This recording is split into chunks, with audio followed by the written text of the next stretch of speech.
Hey, good morning, everybody.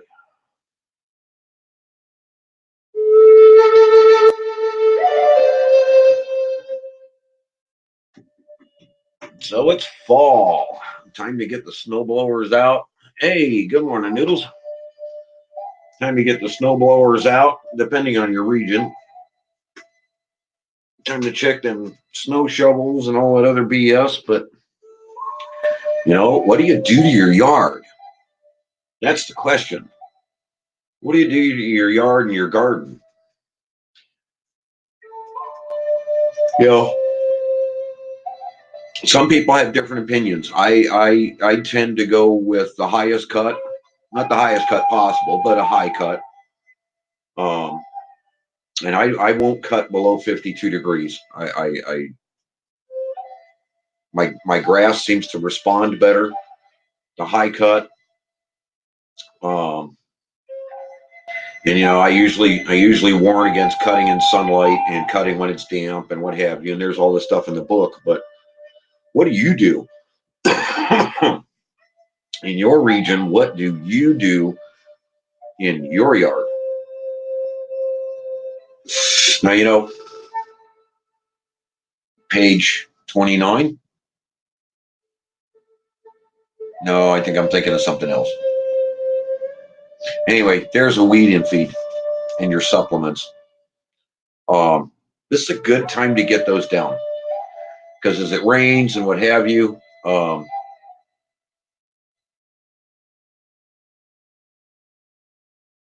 well, see, is there a reason? Hey, good morning, Ramona. Is there a reason, Noodles? Is there a reason you cut low in the fall? Are you trying to promote your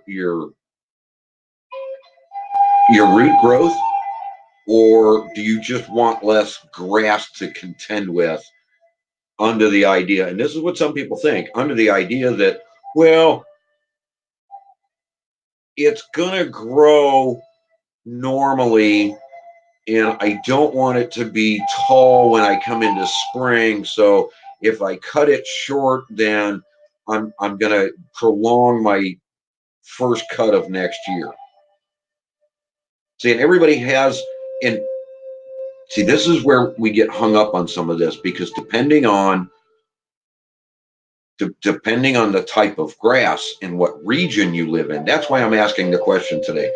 And that's why I'm posing for comments today, is depending on the type of grass. Now, I thrive on Kentucky bluegrass. I just love how thick it looks here in Cleveland, how it gets that nice dark color going. Some people don't care. They run a ryegrass that never really gives them a color. It gives them growth, but it doesn't give them color. I want that rich color. I want that blanket look. So people cut differently, different times of year, depending on the types of grass they have, depending on the grow region that they're in. Everybody approaches it just a little bit differently. The same principle still stands, though. The weed seed is now there. Do you attack it, or do you wait till spring? I attack it now. I put the weed killer down now. I want those seeds done with long before we get into spring next year, and I have to look at potentially doing it again. The difference between my weed killer and a lot of other people's, because it's all natural, After a 6-week damp, almost up to temperature, dehydrating all the other weed seeds and what have you. And yes, I know it could potentially kill off some of my own grass seed. All of that aside, it still turns into a nitrogen boost. Your grass is still potentially growing under its blanket. The roots are still there and possibly viable and alive.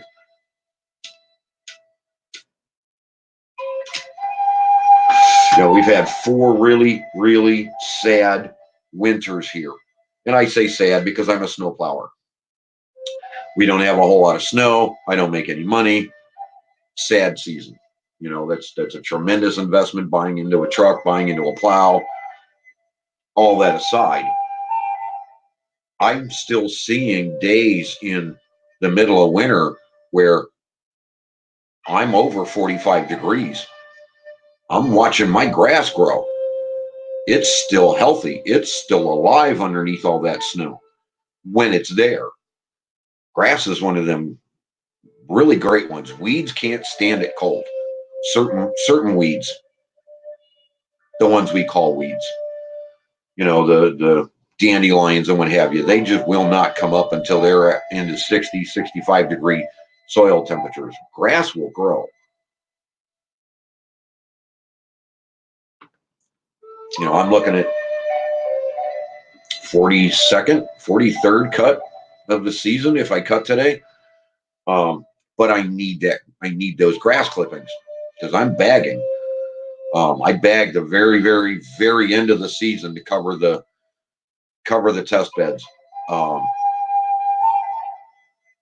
And I know I talk negatively about putting green down in your beds because it's off gassing. That's during the grow season. You don't want to be piling up grass clippings green and then recovering them and recovering them and recovering. The temperatures that you will scale to are phenomenal, and you don't want that. But during the fall, when it's so cold and damp, you don't have that breakdown. You'll just lose the color. It'll off gas and just lose its color and sit there. I know, Ramona. I know. I'm just using it as a reference point because it has a warmer soil condition, germination. It'll grow in the spring, not necessarily coming out of winter, not right after the and in between the final frost, if that's what you could call it, or the final snowfall in some places. So it's not a cold season weed is what I'm pointing at. Some people just, you know, they don't they look at the yard, they look at closing things up, and then they walk away and go, okay, I don't have to worry about any of this. Good morning, Carolyn. I don't have to worry about any of this stuff. And they let their grass go. And what I'm seeing in a lot of yards, what they don't understand is the grass, depending on the types of grass, it'll still go to seed even in the winter. And that's a bad thing for grass.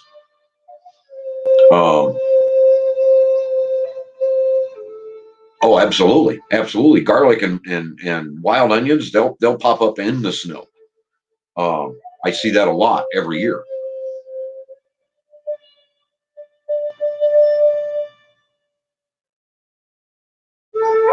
Oh yeah, Epsom salt is tremendous in the yard. Tremendous. People dealing with this clay issue don't realize that, you know, a bag of Epsom salt could turn their yard around instantaneously within a few days after a good rain. Those minerals that are in there will help break up the clay and help open things back up.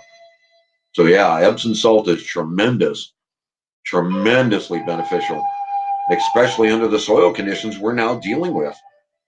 Got to get it in there. Doesn't matter. Got to get it in there. And I know I talk about a lot of other minerals. There are many. minerals and vitamins needed in your soils. And depending on your region, like North Carolina, and I'm just picking on you just because it dawned on me. North Carolina, you might see snow. You might get to 32 degrees one day of the year, maybe two. You're more likely to see a frost than you are to see a snow, or an icing condition than you are to see a snow. But because of those soil conditions, 45 and above, all these minerals will saturate in. All of this stuff will soak into your soil and improve your soil all winter long.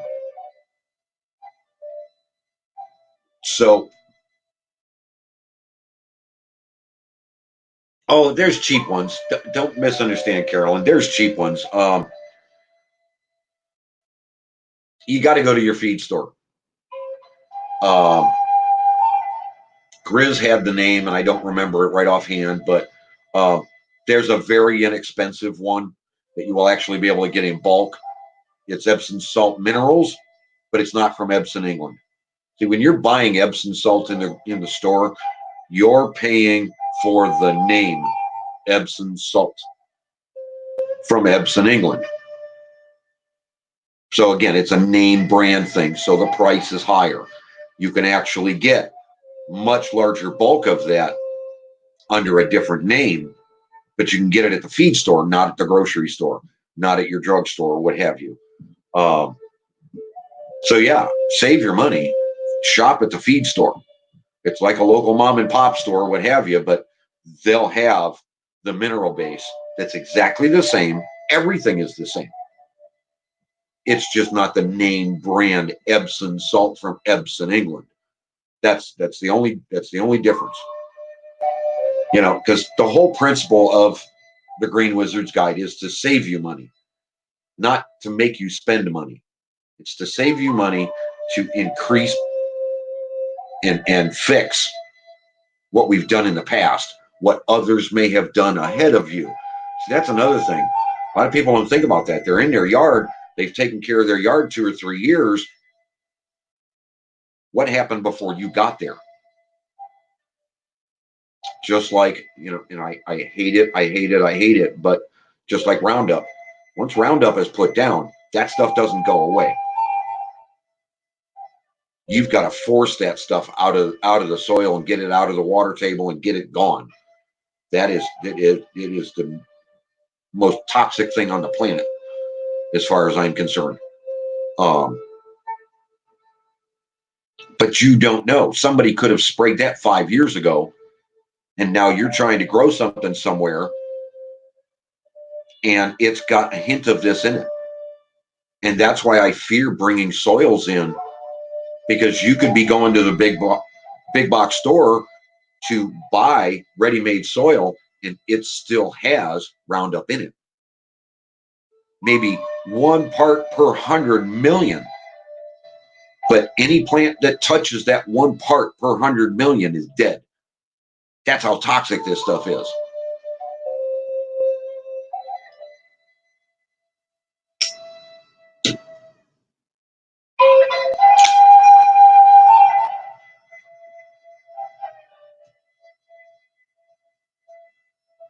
Right. Well, see, and that's what I'm saying. You know, a lot of people, they look at the fall season, they look at the winter season, and they dismiss their yard. You don't need to. You could be putting the amendments in and saving yourself a tremendous amount of work next year. Because when the soils are warm and the soils are teeming with life and the soils are going crazy and the food web is going crazy, your garden's going nuts, this, that, the other. And then you're sitting there at the last minute going, oh my God, I got to get these minerals in. Save yourself the trip. Do it now. You know, get your amendments in the soil, get your weed killers in, get your weed killer down before you put your blanket over your garden. Get your weed killers down.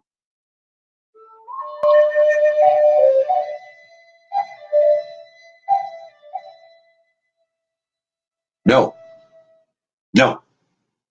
What they did The lawsuit came out and went after Monsanto Roundup. So they changed the name. They changed the corporate name on the bottle. The company's still in business. The company's still producing it. It's still killing people around the world. Roundup didn't go away. Even though the judge ruled in everybody else's favor against Roundup, all they had to do, because, you know, that's how corporations work, they changed their name.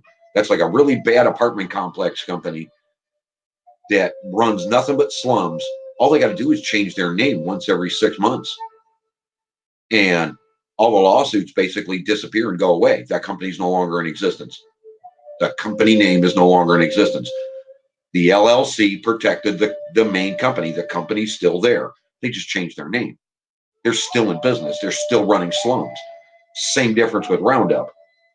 That's exactly what they've done. They just changed the company name. You know, whether it's Bayer or Tylenol or Monsanto or some other, God only knows what other companies they have under their blanket, under the Monsanto blanket. They just changed the company name on the building and it's a done deal. They changed the company name on the paperwork. It's a done deal. They don't even have to change the labels on the packages. That's how inexpensive it is. And they still maintain business and they still keep selling it.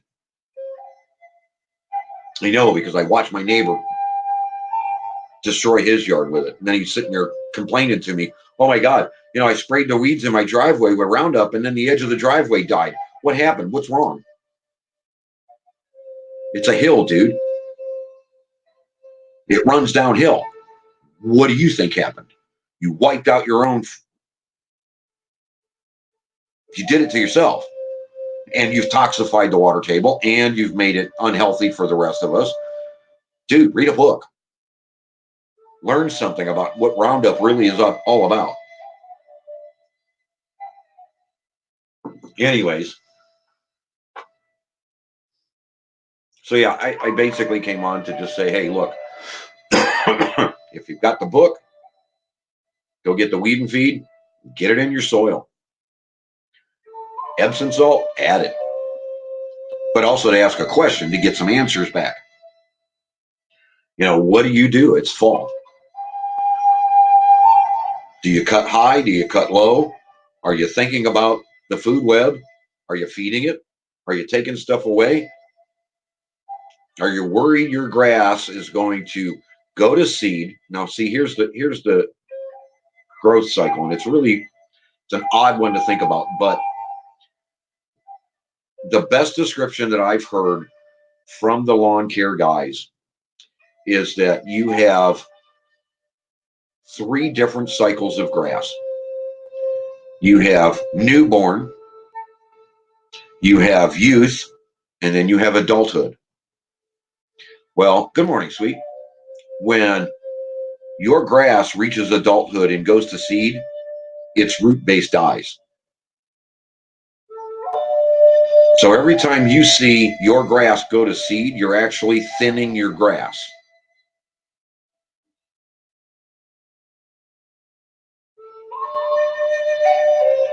So you can keep your grass in its teen stage, in its teen years, by never allowing it to go to seed, and make your grass get thicker. Make your grass expand, because it's the root base that'll keep going. Because the roots are nonstop. They keep going. You know, when your soil is as rich as mine, and Sweet can attest to this, she's seen the pictures of all 41 cuts or 42 cuts that I've done this year on my lawn. My soil is so deep that the roots are still growing when it's snowing outside. When it's 20 degrees outside, the snow's falling. Good morning, JCT. There's my troll. But my root base for my grass is still growing underneath because the temperatures are in the 50-degree range as you get deeper in the soil, below the frost table. So a mental approach. It's what do you know about your grass and what do you do? What do you think of? What do you go after when you're after all of this stuff?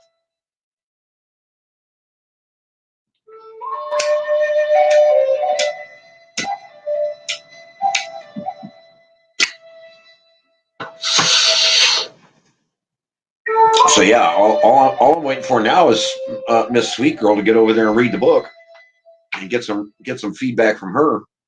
You know, because she's a regular face on YouTube. She jumps right up on camera and gets after us. It's awesome. It's fun. It's a good time. But yeah, I wasn't planning on staying on very long. I'm what, 20 minutes? I'll go to 30 and stop. But what do you do? It's fall. I recommend get your weed and seed down. Get your Epsom salt down.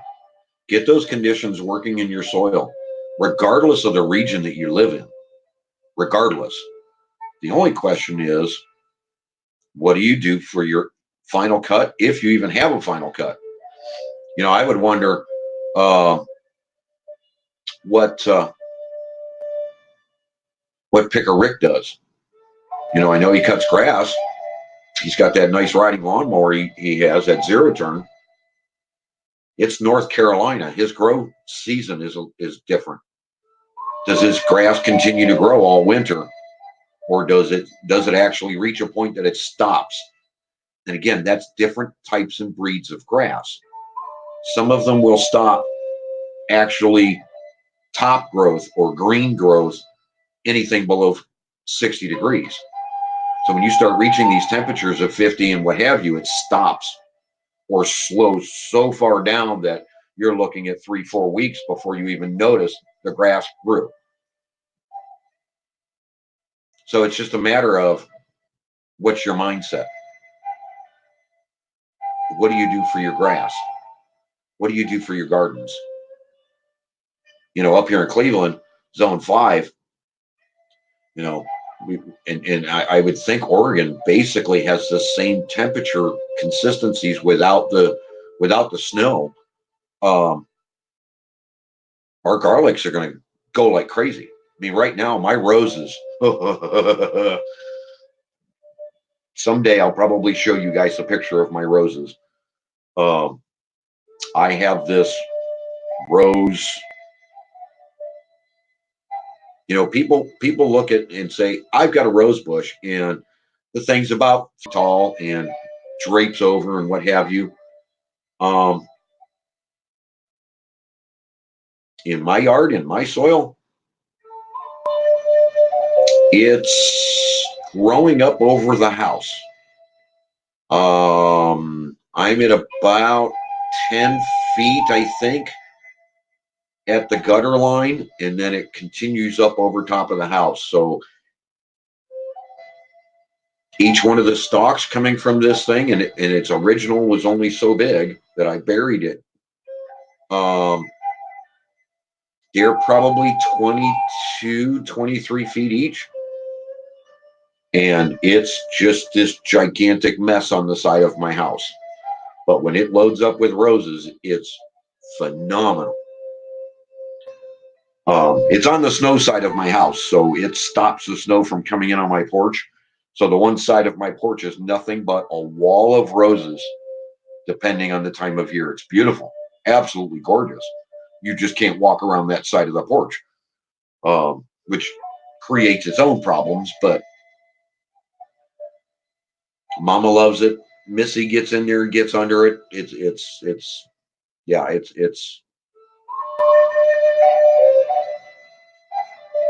but things in my yard don't grow like things in your yard. Um, only because I have, we'll say 15 years.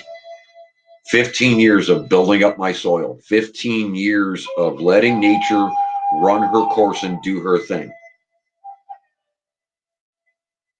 You know, we're also getting into that time of year where people are getting the book. For whatever financial reasons, they're just now getting it or they're thinking about getting it. You know, you got to think about your health too. And all of these links are below. So you don't have a garden this year. You don't have the vitamin-rich foods stored up or canned or put away. What do you do? What happens if the grocery stores a month from now shut down? What do you do? Just, I mean, and we're talking snow now. We're not talking about the end of the world scenario thing. No, no, no, no. We're just talking about, you know, we get so much snow, things shut down for a few days until all of us snowplow guys can clear things up and get us moving again. So what do you do?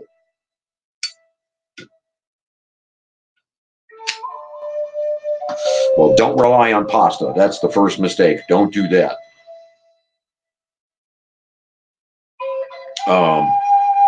But yeah, look at the links below. My 90 for life. You know, because a lot of people that read this book want to do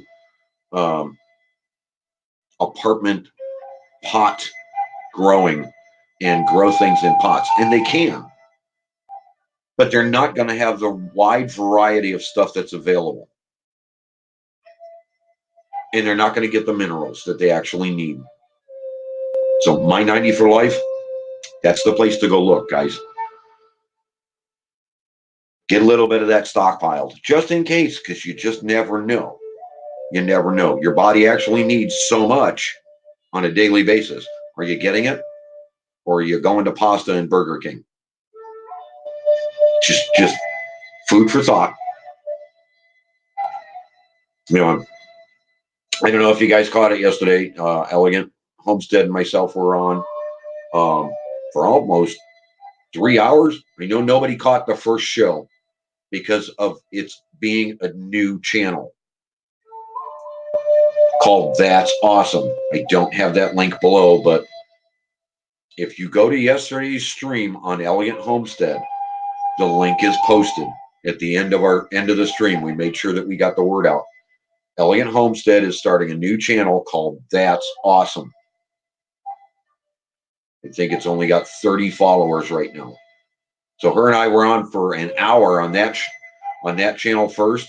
Then we switched and went over to Elegant Homestead, and did another broadcast for 2 more hours yesterday. That's why I didn't come up, Sweets, because I had been on for 3 straight hours and it was like, okay, I need a break. I think I walked away from the computers before noon yesterday and just gave up. But yeah, a bunch of links below. Talk to Rooster. Find out what Rooster says. What does he do? Does he keep cutting his grass, if he cuts grass at all? Because yeah, I saw when you went over to his house the other day. He's not in that position. Wouldn't be required for him to cut grass, but every normal guy, that non-pink, hiding in his grandma's basement, normal guy cuts grass. Okay, they might get a little dirt on their shoes. God forbid their Nikes get a little green because they cut grass. Oh no! I'll stop. God forbid. Probably go outside and cut his grass when his mommy's there with her mower. Anyhow. Anyhow.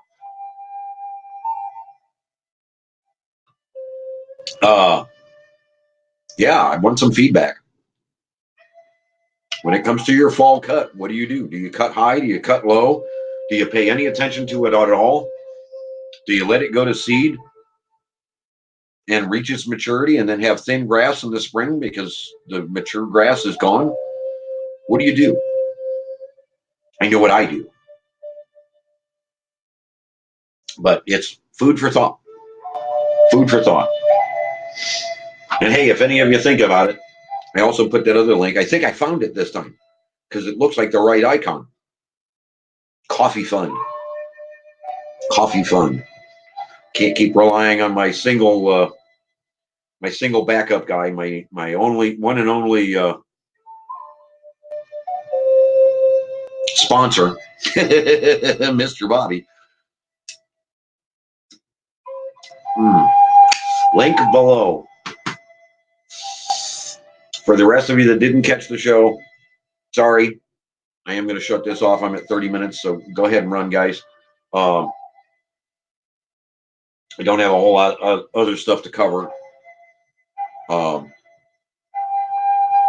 Yeah. Yeah. Food for thought. Think about your health. Think about you. I do have another channel. I've got all my channels listed this time around. I do have another channel. It's my small channel. It's the first link below. I'm trying to build those numbers up so that we can start doing the DJ show again and start running music and start having a good time and what have you, because this is strictly the book channel. I have to, it's the publisher thing. You pay a fortune to these people, you follow their advice. Whether it's right or wrong, I don't know. I haven't sold enough books to say that they're right or wrong. But yeah, check the links below. Make sure you've got me on the other channel so that when I fire that one up and we start streaming music and start having fun again and start goofing off, you know where to find me. So I'm going to shut this thing off. I appreciate you guys stopping in. Appreciate you this morning. Appreciate each and every one of you. Thank you all so much for buying the book. You know where to find me. I'll be out there in the stream somewhere. Have a great morning, everybody.